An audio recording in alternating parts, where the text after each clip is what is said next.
أعوذ بالله من الشيطان الرجيم من همزه ونفخه ونفسه رب اشرح لي صدري ويسر لي أمري واحلل عقدة من لساني يفقه قولي ربي زدني علما ربي زدني علما ربی زدنی علما۔ الحمدللہ، آج ہم آغاز کریں گے اپنے دوسرے پارے کے اہم مضامین اور وہ آیات جو ہمارے تزکیہ نفس کے لیے بڑی اہم ہے۔ ان آیات کی مختصر ڈیٹیل جو ہے وہ ہم سمجھنے کی کوشش کریں گے۔ تو آئیے میرے ساتھ چلتے ہیں جی۔ پہلے اس پارے کا آغاز ہوتا ہے سَيَقُولُ السُّفَهَاءُ مِنَ النَّاسِ، ان قریب کہیں گے یہ بے وقوف لوگ۔ کون بے وقوف لوگ اور کیا کہیں گے یہ؟ اس بات کو سمجھنے کے لیے ہم جب اس آیت کی تفسیر میں اترتے ہیں تو ہمیں جانا پڑتا ہے مکہ مکرمہ۔ مکہ مکرمہ میں نبی کریم صلی اللہ علیہ وآلہ وسلم موجود ہیں اور اسلام ابھی نیا نیا آیا ہے، اور جب سے دنیا میں حضرت آدم علیہ السلام تشریف لائے، اللہ تعالیٰ نے اپنی عبادت کا مرکز و محور جس سرزمین کو بنایا وہ مکہ مکرمہ کی زمین تھی، اور حضرت آدم علیہ السلام سے لے کر حضرت موسیٰ علیہ السلام تک ہر مسلمان کا قبلہ بیت اللہ شریف ہی رہا۔ کہا جاتا ہے کہ سب سے پہلے اسی جگہ پر اللہ کا گھر حضرت آدم علیہ السلام نے تعمیر کیا تھا، اور پھر اسی گھر کی جانب سب رخ کر کے اللہ کی عبادت کیا کرتے تھے۔ اس کے بعد حضرت موسیٰ علیہ السلام کے دور تک جو کعبہ تھا وہ قبلہ ہی تھا۔ پھر حضرت موسیٰ علیہ السلام سے لے کر حضرت عیسیٰ تک بیت المقدس جو ہے وہ اللہ کی عبادت کا مرکز و محور رہا۔ جب آقا علیہ السلام دنیا میں تشریف لاتے ہیں تو میرے آقا علیہ السلام حرم میں جا کر جب نماز ادا کیا کرتے تھے تو آپ کے سامنے خانہ کعبہ ہوتا تھا، اور خانہ کعبہ کی اس سائیڈ پہ میرے آقا کھڑے ہو کر نماز پڑھا کرتے تھے جس سائیڈ سے بالکل سامنے یروشلم یعنی کہ بیت المقدس تھا۔ اور یہ کون سی سائیڈ ہے؟ یہ سائیڈ ہے جی رکن یمانی سے لے کر حجر اسود تک۔ یہ ایریا جو ہے اس کی طرف اگر ہم رخ کر کے کھڑے ہوں تو بیت المقدس بالکل ہمارے سامنے آتا ہے۔ تو میرے آقا علیہ السلام اسی جانب کھڑے ہو کر نماز پڑھا کرتے تھے، اور آپ کا رخ بیت المقدس کی جانب ہوتا تھا اور آپ کے سامنے خانہ کعبہ بھی ہوتا تھا۔ لیکن جب آپ ہجرت کر کے مدینہ شریف تشریف لے گئے تو اب آپ کا رخ مدینہ شریف میں جب بیت المقدس کی جانب ہوتا تھا تو بیت اللہ شریف خانہ کعبہ بالکل آپ کی پشت پر آ جاتا تھا، اور یہ بات میرے آقا کو گوارا نہیں تھی۔ میرے آقا اپنے دل میں اس بات پر تنگی محسوس کرتے تھے، بار بار آسمان کی طرف دیکھتے تھے لیکن زبان پر کچھ نہیں تھا، اور اسی بات کو آگے بیان بھی اللہ تعالیٰ نے کیا ہے کہ ہم تمہارا بار بار آسمان کی طرف دیکھ رہے تھے، اور اللہ تعالیٰ کا حکم آ گیا۔ آپ تھے مدینہ شریف میں، 2 رکعتیں پڑھائی جا چکی تھی اور یہ آیت نازل ہوتی ہے، اور پھر آقا علیہ السلام اسی طرح بالکل پچھلی جانب آ جاتے ہیں۔ نماز کے دوران ہی آقا پیچھے آ جاتے ہیں، یعنی آپ کا رخ جو تھا بیت المقدس کی جانب تھا۔ یہ آیات نازل ہوئی ہیں اور آپ نے اپنا پورا رخ گھوم کر پیچھے آ گئے ہیں۔ اب کیا ہے کہ جو نماز کی سب سے پچھلی صف تھی اب وہ سب سے اگلی بن گئی۔ یہ جن لوگوں نے مدینہ شریف میں مسجد قبلتین کی زیارت کی ہے وہ میری اس بات کو بہت اچھا سا سمجھ رہے ہوں گے۔ ہم دیکھتے ہیں کہ 144 آیت میں اللہ تعالیٰ فرما رہے ہیں قَدْ نَرَىٰ تَقَلُّبَ وَجْهِكَ فِي السَّمَاءِ، ہم دیکھ رہے ہیں بار بار آپ کا منہ آسمان کی طرف، تو ہم ضرور پھیر دیں گے آپ کو اس قبلہ کی جانب جسے آپ پسند کرتے ہیں۔ تو لیجئے، اب پھیر لیجئے اپنا چہرہ مسجد حرام کی جانب۔ ہے مسلمانوں، جہاں کہیں بھی تم ہو پھیر لیا کرو اپنے منہ کو اسی جانب، اور بے شک وہ جنہیں کتاب دی گئی ہے ضرور جانتے ہیں کہ یہ حکم برحق ہے ان کے رب کی طرف سے، اور نہیں ہے اللہ تعالیٰ بے خبر ان کاموں سے جو وہ کیا کرتے تھے۔ اب یہ جو معترضین تھے نا، جو اعتراض کیا کرتے تھے، وہ بھی جانتے تھے کیونکہ ان کی کتابوں میں آقا علیہ السلام کا پورا تعارف موجود تھا اور ان کو بتا بھی دیا گیا تھا کہ جو نبی آخر الزماں آئیں گے ان کا قبلہ خانہ کعبہ ہوگا، بیت اللہ شریف ہوگا ان کا قبلہ، ان کو سب پتا تھا۔ اور یہ جو اعتراض کیے جا رہے تھے یہ صرف شر پھیلانے کے لیے کیے جا رہے تھے۔ اب اس سے اگلی آیت پر ہم آتے ہیں، آیت ہے جی 148 آیت میں میرا رب فرما رہا ہے فَاسْتَبِقُوا الْخَيْرَاتِ، نیکی کے کاموں میں سبقت لے جایا کرو۔ جہاں کہیں نیکی کا کام ہو جلدی کرنی چاہیے، اور یہ حدیث پاک کا بھی مفہوم ہے کہ جب کسی نیک کام کا ارادہ کر لو تو پھر اس میں تاخیر مت کرو۔ کیوں تاخیر کرنے سے منع کیا گیا؟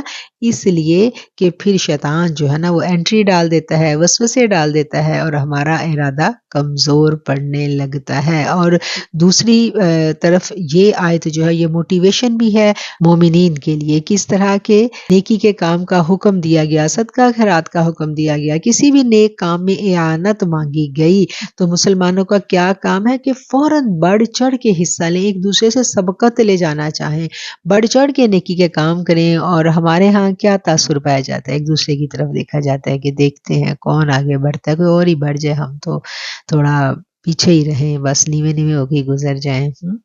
تو کیا ہے کہ مومن ایسا نہیں ہوتا، مومن کا جذبہ بڑا زبردست ہوتا ہے، اور جتنی محبت خالص اور شدید ہوتی ہے جذبات بھی اتنے ہی شدید ہوتے ہیں۔ آیت نمبر 150 طویل آیت ہے، اور اس کے آخری حصے میں اللہ کریم فرما رہے ہیں فَلَا تَخْشَوْهُمْ وَاخْشَوْنِي، سو تم ان سے مت ڈرا کرو، صرف مجھ سے ہی ڈرا کرو تاکہ میں پوری کر دوں اپنی نعمت تم پر، تاکہ تم راہ راست پر ثابت قدم رہو، وَلَعَلَّكُمْ تَهْتَدُونَ، اور تاکہ تم ہدایت پا جاؤ، تاکہ تم ہدایت کے رستے پر جمے رہو۔ اور اللہ تعالیٰ اپنی نعمت کن پر پوری کرے گا، اپنا انعام کن پر پورا کرے گا؟ جو صرف اور صرف اللہ سے ڈریں گے، جن کے دل میں سے اللہ کے سوا ہر خوف نکل جائے گا۔ فَلَا تَخْشَوْهُمْ وَاخْشَوْنِي، صرف مجھ سے ڈرو اور کسی سے نہیں ڈرنا۔ آگے جی آیت نمبر 151 کما ارسلنا فیکم رسولا، جیسا کہ بھیجا ہے ہم نے تم میں سے ایک رسول، جو تم ہی میں سے ہیں، جو پڑھتے ہیں تم پر ہماری آیتیں، یتلو علیکم آیاتنا، جو پڑھ کر سناتے ہیں تمہیں ہماری آیتیں، وَیُزَکِّیکُم، اور تمہارا تزکیہ نفس کرتے ہیں، وَیُعَلِّمُکُمُ الکتاب، اور تمہیں کتاب کا علم سکھاتے ہیں، والحکمت، اور حکمت، وَیُعَلِّمُکُم، اور تمہیں وہ علم سکھاتے ہیں ما لم تکونوا تعلمون، جو کہ تم نہیں جانتے۔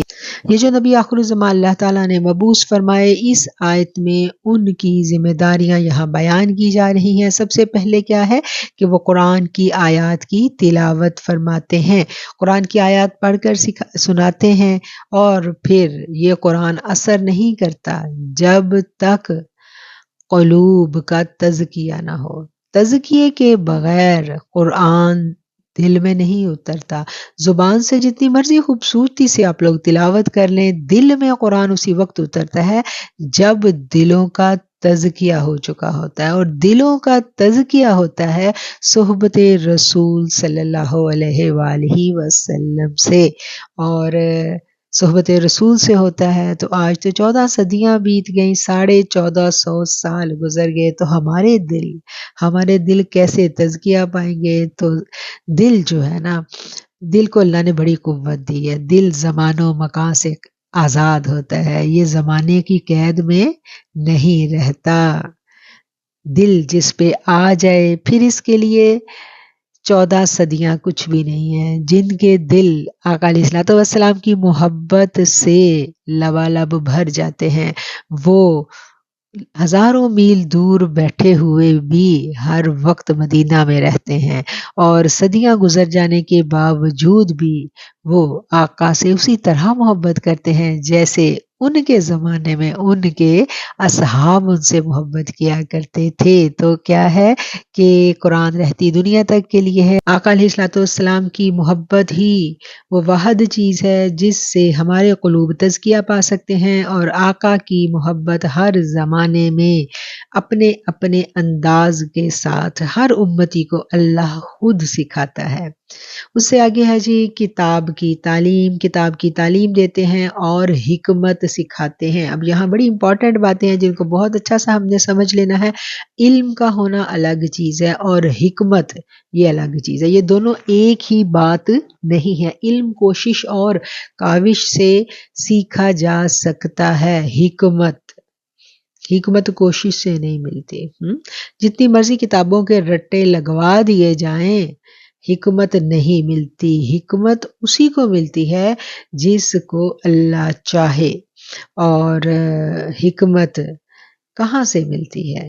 حکمت در رسول سے ملتی ہے. اس کے لیے در رسول تک جانا پڑتا ہے، اور در رسول تک جانے کے لیے کوئی نہ کوئی راہبر لازمی ہوتا ہے.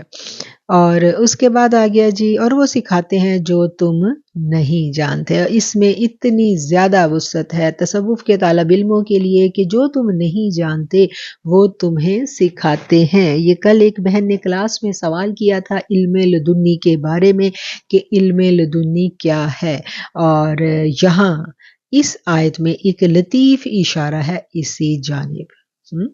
یہاں پر میں ایک کوسچن مارک دوں گی اور آگے بڑھ جاؤں گی. آپ تھوڑا سا سوچیں، تفکر کریں، غور و فکر کریں تو بہت ساری سوچ کی نئی راہیں آپ کے لیے میں کھولے جا رہی ہوں. تھوڑی سی کوشش آپ بھی کیا کریں کیونکہ بہت سارے موضوعات ہیں جن کو ہم نے آج کور کرنا ہے. آگے ہے جی 152 نمبر آیت فَاذْكُرُونِی اذکرکم، تم مجھے یاد کیا کرو میں تمہیں یاد کروں گا. وَاشْکُرُوا لی، اور تم میرا شکر ادا کرو. وَلَا تَکْفُرُونَ، اور میری ناشکری مت کرنا. یہ اللہ کے کیا ہیں؟ اللہ کے احکامات ہیں. کیا حکم ہے اللہ کا؟ کہ میری ناشکری نہیں کرنی اور میرا شکر ادا کرنا ہے. اور فَاذْکُرُونِی، مجھے یاد کرنا ہے. اذکرکم، تو پھر میں بھی تمہیں یاد کروں گا. اللہ کو ہم کیسے یاد کرتے ہیں؟ اللہ نے پیچھے بتایا ہے نا اللہ کو ہم کیسے یاد کرتے ہیں. قرآن ہی ہمیں بتاتا ہے کہ اللہ کو زبان سے بھی یاد کرو، اللہ کو دل ہی دل میں یاد کرو، دون الجہری، آواز کے بغیر بھی اللہ کو یاد کرو. پھر اللہ کہتا ہے میری یاد کے لیے نماز قائم کرو.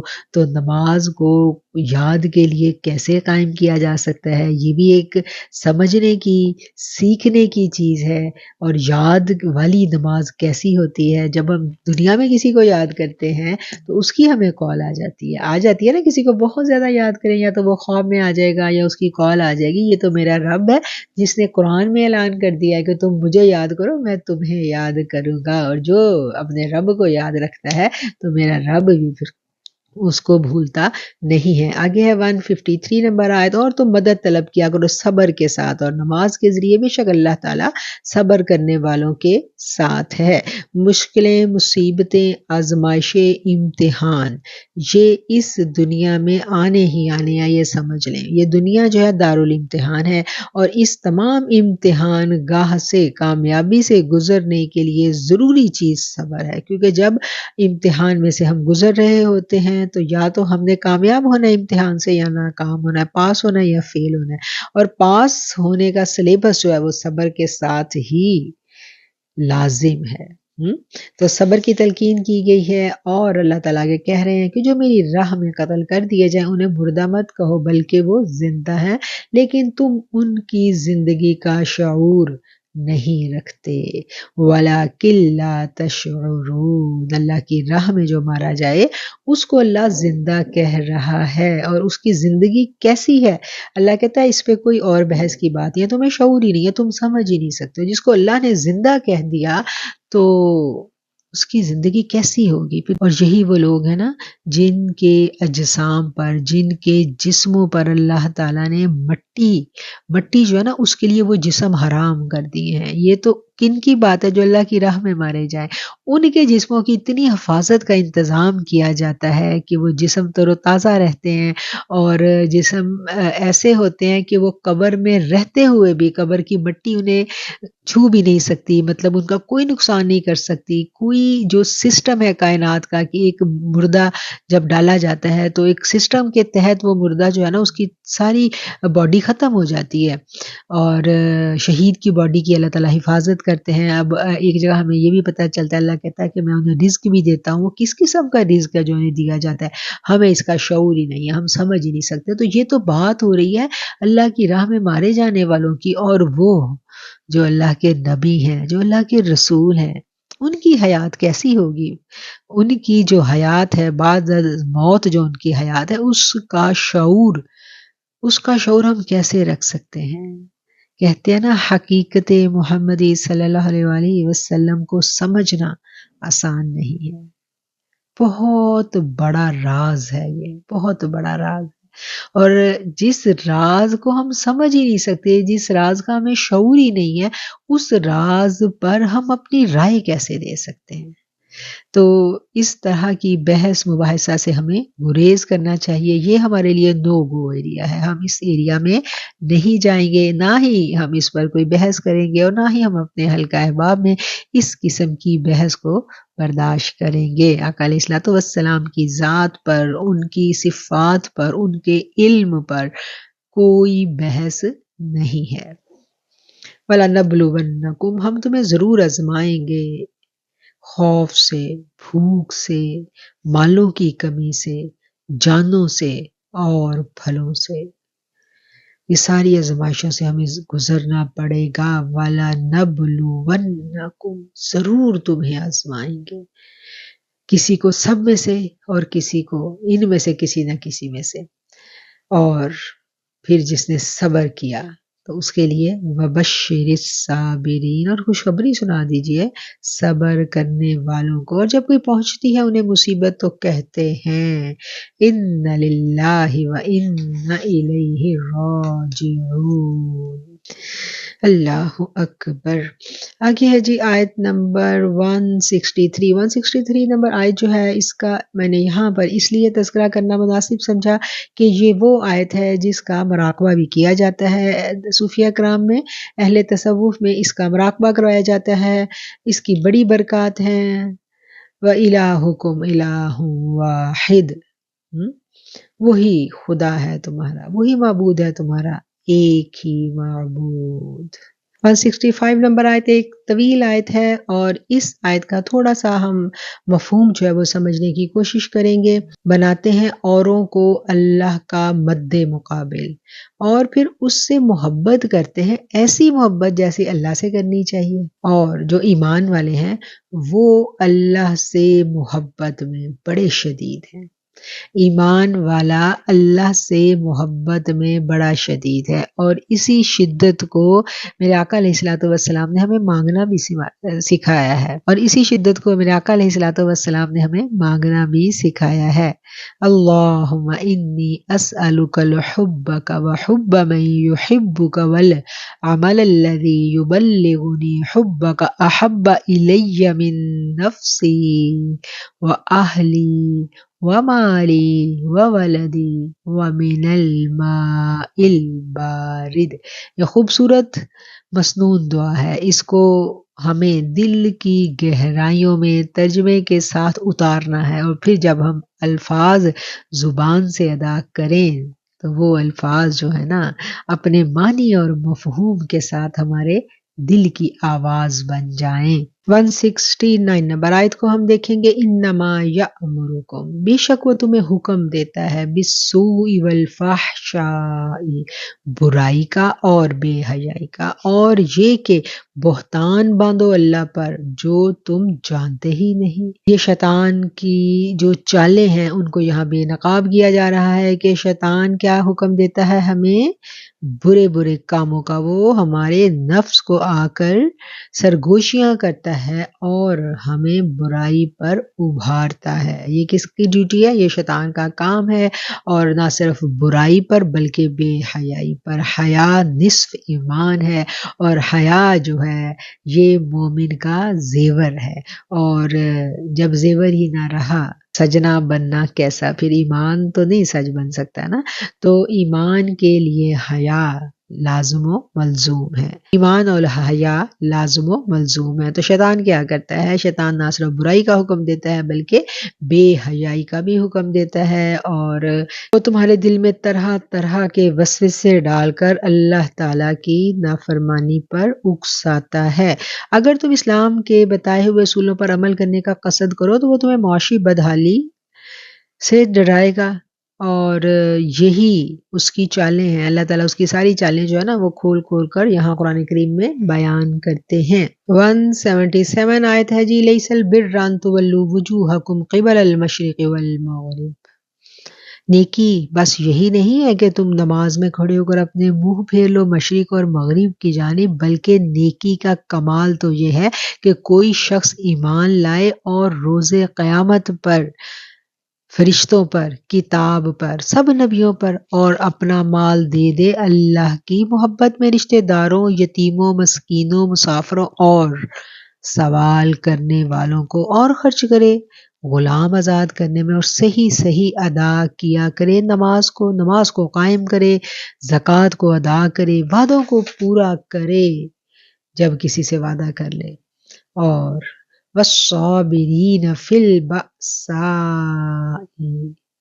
اور کمال نیک ہیں وہ لوگ جو صبر کرتے ہیں مصیبتوں پر، والضراء، اور سختی میں، وحین البأس، اور لڑائی کے وقت، اولئک الذین صدقوا، یہی وہ لوگ ہیں جو راست باز ہیں، اور یہی وہ لوگ ہیں جو حقیقت میں متقین ہیں، واولئک هم المتقون، اور یہی لوگ حقیقت میں متقین ہیں۔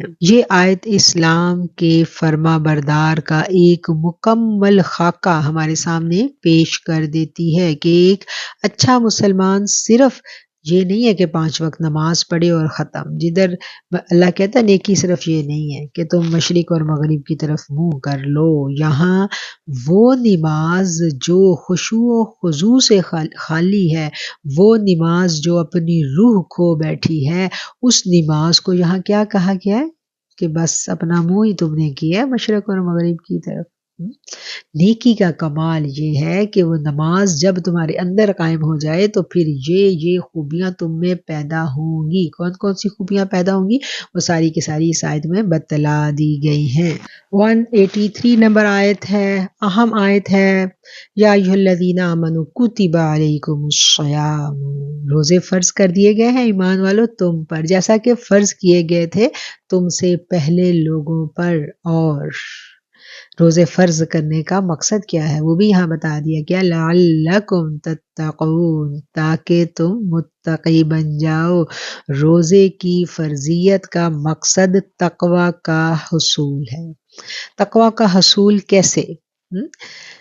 ایسے کہ نفس کو ہم روکتے ہیں، روزے کے دوران پریکٹس کروائی جاتی ہے، نفس کو سدھایا جاتا ہے، سکھلایا جاتا ہے کہ حلال چیز سے بھی رکنا ہے، اور جب وہ حلال چیز سے ایک لمیٹڈ ٹائم میں رکنے کی 30 دن تک پریکٹس کر لیتا ہے، اور وہ پریکٹس اتنی ایمانداری سے اس نے کرنی ہوتی ہے کہ روزہ جو ہے یہ صرف رب اور بندے کا ہے، سینٹر میں تیسرا کوئی نہیں ہے، کوئی نہیں جانتا روزہ ہے کہ نہیں۔ روزہ ایسی عبادت ہے جو آپ کو اپنے رب کے روبرو کھڑا کر دیتا ہے۔ ہم کہتے ہیں نا، ہائے یہ روبرو کی کیفیت کیسے پیدا ہو، ہائے یہ خشوع و خضوع کیسے پیدا ہو، یہ کیفیت کیسے آئے کہ ہمیں یہ لگے کہ ہمیں رب دیکھ رہا ہے۔ یہ سوال آتے ہیں نا، اکثر لوگ پوچھتے ہیں یہ کیسے ہوگا کہ ہم یہ محسوس کر سکیں کہ رب ہمیں دیکھ رہا ہے۔ تو آج کل یہ پریکٹس ہم سے کروائی جا رہی ہے، محسوس کرتے ہیں نا صبح سے شام تک ہم۔ کون دیکھ رہا ہوتا ہے جب اذان ہو جاتی ہے، اتنی پیاس لگی ہو، کوئی اسپائسی چیز اگر سحری میں ہم نے منہ میں ڈال لی ہے تو پیاس بھڑک رہی ہوتی ہے، لیکن اذان ہو گئی ہے تو بھلے کوئی جتنا مرضی کہے نہیں نہیں نہیں تھوڑا سا یہ 2 چمچ دہی لے لو، تھوڑا سا پانی پی لو، روزہ ٹھیک گزر جائے گا، تو اس وقت ہمارے تقوی کا کیا معیار ہوتا ہے؟ نا نا میں نے اپنا روزہ نہیں خراب کرنا، نو بالکل بھی نہیں، بس ٹھیک ہے ابھی ٹھیک ہو جائے گا تھوڑی دیر میں. تو رب نظر آ رہا ہوتا ہے نا اس وقت. تو سمجھیں کہ کیسے رب نظر آتا ہے. تھوڑی سی ہمت کریں، نظر آنے لگتا ہے. جن کو نہیں آتا نا وہ ذرا اس آیت پہ غور کریں، نظر آنے لگے گا انشاءاللہ. آگے روزہ دار کے لیے سارے کے سارے جو احکامات ہیں وہ آگے ہیں کہ مریض اور مسافر جو ہے وہ روزے قضا کرے گا. قضا کا کیا مطلب ہے کہ دوسرے دنوں سے گنتی کرے گا. معاف نہیں ہوں گے مریض پر اور سفر والے پر، معاف نہیں ہے، ان کو دوسرے ایام میں رکھے گا. اچھا روزہ جو ہے جیسے مسافر ہے یا مریض ہے، اب ایک مریض ہے تو وہ کہتا ہے کہ میں روزے کا فدیہ دے لوں تو ختم بات، ایسا نہیں ہے. کیونکہ فدیہ اس صورت میں ہے کہ جب آپ بڑھاپے میں پہنچ چکے ہیں اور آپ کی بیماری ایسی ہے کہ جس کا ٹھیک ہونے کا کوئی امکان نہیں ہے اور امید بھی نہیں ہے کہ اب آپ ٹھیک ہوں گے، کیونکہ عمر بڑھتی جا رہی ہے، پریشانیاں بدنی بیماریاں بڑھتی جا رہی ہیں. تو ایسے میں پھر فدیہ دے کے تو اللہ تعالیٰ جو ہے نا، اللہ تعالیٰ سے ہم مغفرت مانگیں، بخشش مانگیں. لیکن جو شخص صحت مند ہے اور ابھی اس میں اتنی ہمت ہے، اس کو پتہ ہے کہ میں تھوڑے دنوں میں ٹھیک ہو جاؤں گا، تو اس کے لیے یہ ہے کہ وہ اپنے روزوں کی گنتی دوسرے دنوں میں پوری کرے. فمن تطوع خیرا فہو خیر لہ، بڑی اہم بڑی امپورٹنٹ آیت ہے کہ جو کوئی خوشی سے نیکی کرے گا تو یہ اس کے لیے زیادہ بہتر ہے. نیکی کو ہمیشہ خوشی سے کرنا چاہیے. نیکی خوشی سے کی جاتی ہے. نیکی کا کام غصے سے، ناگواری سے نہیں کیا جاتا. اور نیکی ایسے بھی نہیں کی جاتی کہ ہم نیکی کر کے دوسروں پہ احسان جتاتے پھریں. بچوں کو روزے رکھوا دیں نا، چھوٹے بچوں کو، وہ تو سارا دن ماں پہ احسان جتاتے ہیں، ہم نے آج روزہ رکھا ہوا ہے. وہ تو ان کا بچپنا ہوتا ہے، ماں بھی لاڈ اٹھاتی ہے. لیکن کیا ہے کہ نیکی اللہ کے لیے، نیکی کا کوئی احسان کسی پہ نہیں ہے. نیکی کرنی ہے خوشی سے کرنی ہے، ناگواری سے بھی نہیں کرنی. نیکی کرنی ہے تو اس لیے کرنی ہے کہ یہ میرا رب قبول کر لے. عاجزی انکساری ہونی چاہیے نیکی میں. اللہ نے یہاں حکم دیا ہے فمن تطوع خیرا، جو خوشی سے زیادہ نیکی کرے گا تو وہ اس کے لیے زیادہ بہتر ہے. وَأَن تَصُومُوا، اور تمہارا روزہ رکھنا ہی بہتر ہے تمہارے لیے. ان کنتم تعلمون، اگر تم جانتے ہو. پھر آگے رمضان میں قرآن اتارا گیا، یہ بات بھی یہاں بیان کر دی گئی. رمضان میں قرآن کیسے اتارا گیا؟ قرآن تو 23 سال میں تھوڑا تھوڑا اتارا گیا تھا. تو یہاں یہ سوال بھی پیدا ہوتا ہے. تو اس کو بھی سمجھ لیں کہ رمضان میں قرآن پورے کا پورا اللہ تعالیٰ نے آسمان دنیا تک پہنچا دیا تھا. لوح محفوظ سے پورا قرآن جو ہے وہ آسمان دنیا پر پہنچایا گیا، اور وہاں سے پھر 23 ایئرز میں تھوڑا تھوڑا کر کے آقا علیہ السلام پر وحی کی صورت میں نازل کیا گیا. اور جب قرآن آسمان دنیا تک پہنچایا گیا تو وہ تھا جی رمضان المبارک کا مہینہ. یہاں یہ بات جو ہے ہم نے سمجھ لینی ہے، تاکہ اس آیت سے اکثر بچے سوال کرتے ہیں کہ قرآن تو 23 سال میں آیا تھا تو یہاں کیسے رمضان میں آ گیا. اب یہی جو پیچھے میں نے بات کی ہے وہی بات آگے آ گئی کہ ومن کانا مریضاً، اور جو کوئی بیمار ہوگا یا سفر میں ہوگا تو اتنے روزے دوسرے دنوں میں وہ رکھ لے گا. اللہ تعالیٰ تمہارے لیے آسانی چاہتا ہے اور وہ تمہارے لیے تنگی یا دشواری کا معاملہ نہیں چاہتا. اب اللہ سے ہم نے جو سیکھا پچھلی آیتوں میں، جو اللہ کا پیغام پچھلی آیتوں میں ہم تک پہنچا، اس سے ہمیں پتہ چلا کہ میرا رب کہتا ہے روزے میں نے اس لیے تم پہ فرض کیے ہیں تاکہ تم متقی بن جاؤ. اور جب تقوی دل میں آتا ہے تو پھر جی تو چاہتا ہے نا جس کے لیے ہم یہ سب کر رہے ہیں وہ کہاں ہے. تو یہی سوال جب لوگوں نے میرے آقا علیہ السلام سے پوچھا تھا کہ ہمارا رب کہاں ہے، کہاں ہے ہمارا رب، تو پھر میرا رب خود سامنے آ گیا. پھر میرے رب نے یہ نہیں کہا کہ اے میرے رسول ان کو بتا دیجئے، نہیں، میرے رب نے کہا وَإِذَا سَأَلَكَ عِبَادِي، جب پوچھتے ہیں میرے بندے میرے بارے میں، وَإِذَا سَأَلَكَ عِبَادِي عَنِّي، جب پوچھتے ہیں میرے بندے میرے بارے میں، فَإِنِّي قَرِيب، تو میں قریب ہی ہوں، بالکل نزدیک ہوں. اجیبو، جواب دیتا ہوں، دعوت الداعی، جب کوئی پکارنے والا مجھے پکارتا ہے، اجیبو، میں جواب دیتا ہوں، دعوت الداعی اذا دعانی، پکارنے والے کی پکار کا جب وہ مجھے پکارتا ہے۔ بڑی امپورٹنٹ آیت ہے، اور اللہ کی قربتوں میں یہ ہمیں پار لگا دیتی ہے آیت۔ اللہ کہتا ہے کہ میں قریب ہوں اور میں اپنے پکارنے والے کی پکار کا جواب بھی دیتا ہوں جب وہ مجھے پکار رہا ہوتا ہے۔ یہ جواب اب پینڈنگ نہیں آتا، یہ دعا کی بات نہیں ہو رہی، یہ بات بڑی قابل غور ہے۔ یہاں پر کچھ لوگ یہ سمجھتے ہیں کہ یہاں پر دعا کے بارے میں ہے کہ ہم نے اللہ سے دعا مانگی اور دعا جو ہے نا وہ اللہ قبول کرے گا، نہیں۔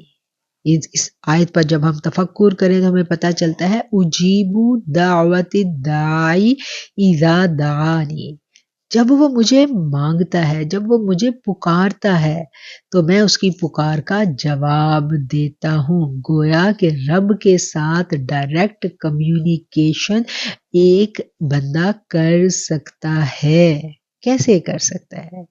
اس کے لیے تھوڑی سی اسے اپنے قلب پر محنت کرنی پڑتی ہے، تھوڑا سا اپنا تزکیہ نفس جو ہے نا وہ بڑھانا پڑتا ہے، اور پھر وہ متقین کی صف میں آ جاتا ہے تو اسے پتہ چلنے لگ جاتا ہے کہ جو میں اپنے رب سے بات کرتا ہوں، جب میں اپنے رب کو پکارتا ہوں تو میرا رب مجھے جواب دیتا ہے، اور میرے رب کے جواب دینے کے بڑے پیارے پیارے طریقے ہوتے ہیں۔ پھر وہ سارے کے سارے طریقے ہمیں سمجھ میں آنے لگتے ہیں۔ آگے اللہ فرما رہا ہے فَلْيَسْتَجِيبُوا لِي، اور انہیں چاہیے کہ یہ میرا حکم مانے، وَلْيُؤْمِنُوا، اور ایمان لائے مجھ پر تاکہ یہ ہدایت پا جائیں۔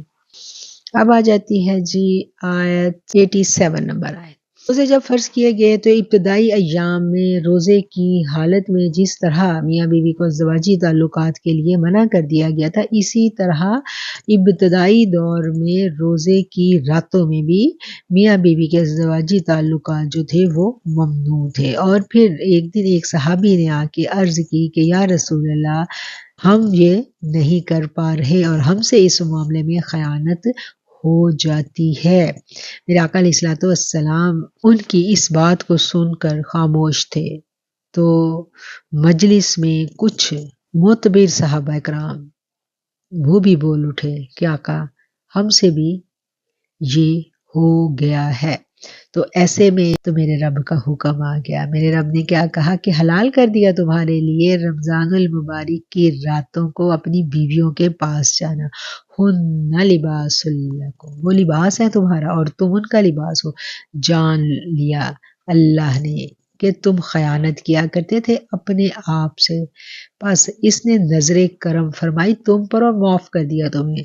فَالْآنَ بَاشِرُوهُنَّ، اب آؤ مباشرت کرو اپنی بیویوں سے، وَابْتَغُوا، اور تلاش کرو جو لکھ دیا اللہ نے تمہارے لیے، وَكُلُوا وَاشْرَبُوا، اور پھر کھاؤ پیو یہاں تک کہ ظاہر ہو جائے تمہارے لیے سفید ڈورا سیاہ ڈورے سے، یعنی طلوع فجر تک، جب تک سحری کا ٹائم ہے تب تک یہ معاملہ جو ہے ان کی اجازت ہے۔ اب یہ بڑی امپورٹنٹ آیت ہے، اور اس آیت کی ڈیٹیل تفسیر جو جاننا چاہیں وہ ہمارے فہم قرآن جو کورس ہے اس کے لیکچر کو سن سکتے ہیں، اور میرا خیال ہے کہ جو خواتین نہیں آئی ہیں ان کو میں ریکمینڈ کروں گی کہ وہ لیکچر ضرور سنیں۔ ہر عورت کے لیے ان آیات کو سمجھنا اور جاننا بے حد ضروری ہے۔ اسی آیت کے اگلے حصے میں فرمایا گیا ہے تِلْکَ حُدُودُ اللَّهِ فَلَا تَقْرَبُوهَا، یہ اللہ کی حدیں ہیں،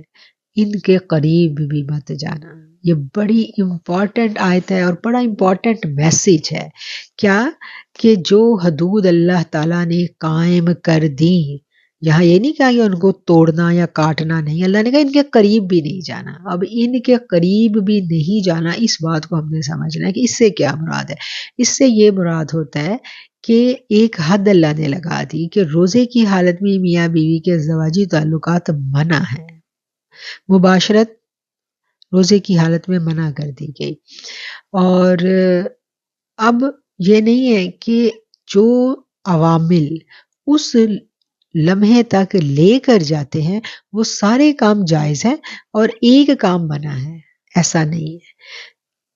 تلک حدود اللہ فلا تقربوها، یہ اللہ کی حدیں ہیں، یعنی وہ سارے عوامل جو اس لمحے تک لے کر کے جاتے ہیں ان سے بھی اوائڈ کرنا ہے، ان کے بھی قریب نہیں جانا، یعنی آخری حد نہیں، اس سے پہلے ہی محتاط رویہ تاکہ انسان بہک نہ جائے۔ تو یہ بڑی امپورٹنٹ آیت ہے، اس کو سمجھنا ہے ہم نے، اور اس بارے میں اکثر خواتین کے سوالات بھی آتے ہیں۔ اب میں یہاں بہت زیادہ ڈیٹیل میں تو نہیں جاؤں گی، لیکن آپ لوگ خود سمجھدار ہیں، اس چیز کو سمجھ لیں کہ قریب جانے سے حدیں کون کون سی مراد ہیں۔ آیت ہے جی 208، یا ایھا الذین آمنوا ادخلوا فی السلم کافہ، اے لوگو جو ایمان لائے ہو دین اسلام میں پورے کے پورے داخل ہو جاؤ۔ حکم ہے یہ ایک اللہ کا کہ پورے کے پورے، یہ نہیں ہے کچھ ادھر سے پکڑا کچھ ادھر سے پکڑا۔ اللہ تعالیٰ ہماری کوتاہیاں معاف فرمائے اور ہمیں توفیق عطا فرمائے۔ 222 نمبر آیت، وَيَسْأَلُونَكَ عَنِ الْمَحِيضِ، اور یہ پوچھتے ہیں، سوال کرتے ہیں آپ سے حیض کے بارے میں، فرما دیجئے وہ تکلیف ہے، وہ گندگی ہے، اس میں عورتوں سے الگ رہا کرو اور مت نزدیک جایا کرو ان کے پاس یہاں تک کہ وہ پاک ہو جائیں، پھر جب وہ پاک ہو جائیں تو جاؤ ان کے پاس جیسے حکم دیا ہے تمہیں اللہ نے، بے شک اللہ محبت رکھتا ہے توبہ کرنے والوں سے، اور اللہ محبوب رکھتا ہے پاکیزگی اختیار کرنے والوں کو۔ اب جو ہو گیا سو ہو گیا، اس کے اوپر کیا ہے؟ توبہ کرنی ہے، اور توبہ کرنے کے بعد گلٹ میں نہیں رہنا، کیونکہ توبہ کر لی تو اب اللہ معاف کر دے گا۔ اور اللہ یہاں بڑی پیاری حوصلہ افزائی بھی کر رہے ہیں کہ تم توبہ کر رہے ہو تو جو توبہ کرتے ہیں وہ مجھے بڑے پیارے لگتے ہیں۔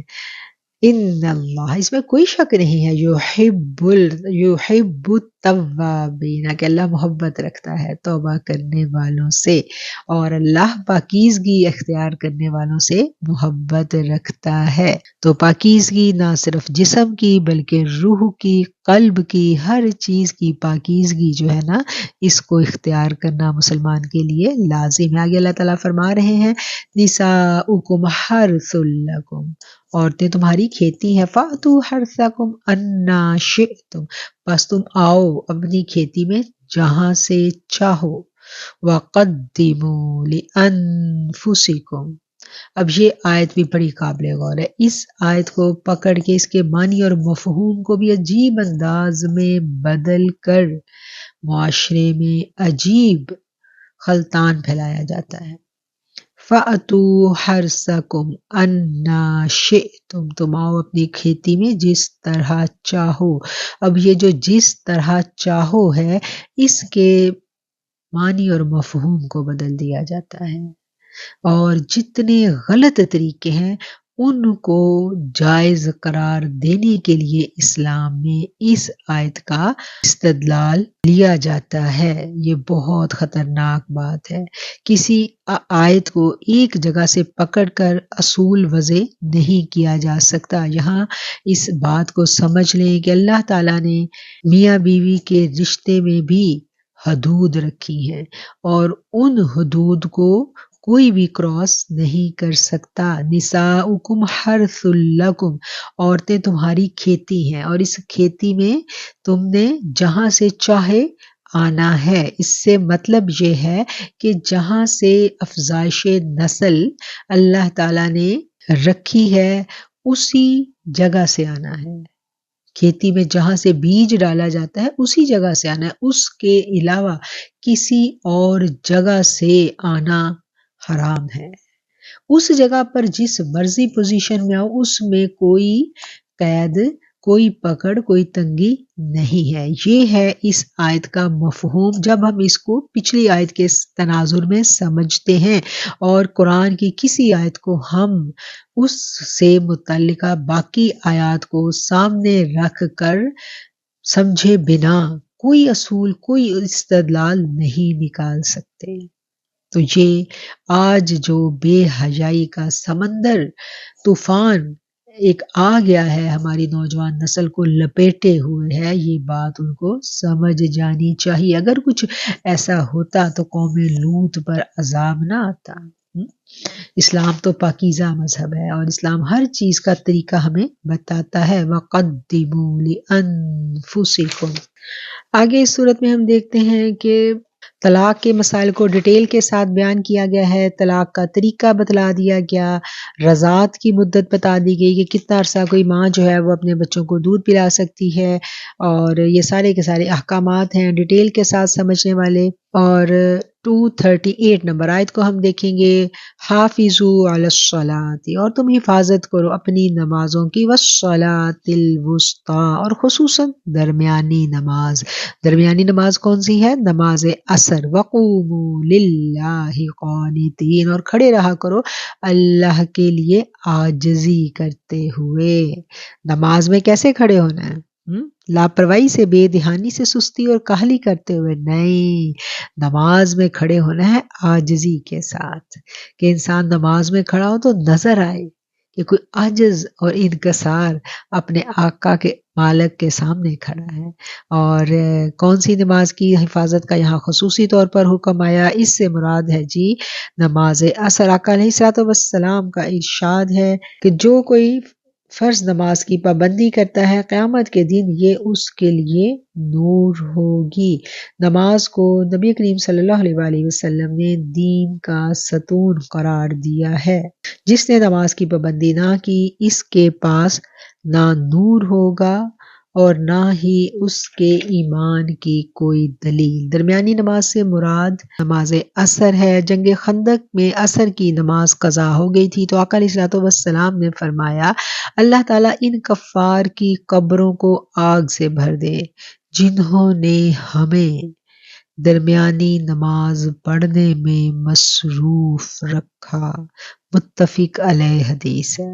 عصر کی نماز وقت کی پابندی کے ساتھ۔ آج تو لوگ سر عام یہ کہتے ہیں کہ نمازیں 5 جو ہے نا، یہ 5 ٹائم تو پڑھنے کی ضرورت ہی نہیں ہے۔